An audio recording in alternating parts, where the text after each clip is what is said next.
If we look at the climate targets that countries have put forward for 2030 only, and forget about what they propose afterwards, we reach a temperature level of 2.4 degrees by the end of the century.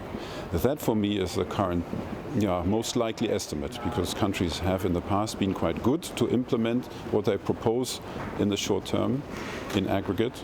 So with everything unchanged, we are likely to be in that area, 2.4 degrees, which is still catastrophic climate change and far, far away from the goals of the Paris Agreement, which are well below 2 and in the direction of 1.5 degrees.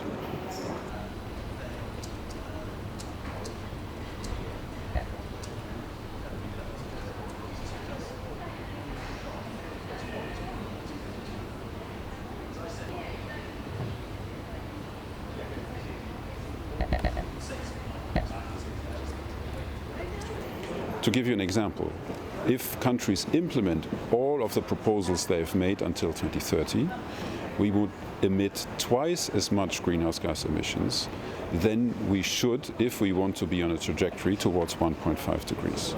It's a huge gap. It's enormous.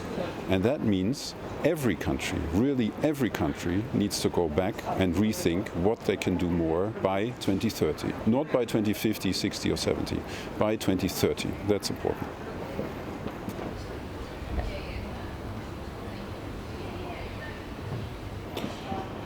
Well, Glasgow has shown that we can narrow that gap. It's a bit smaller now. It's 20% smaller than it used to be before Glasgow, which is good. So it shows that the world can take a step forward. But we need that kind of a step 5 years in a row to close the gap.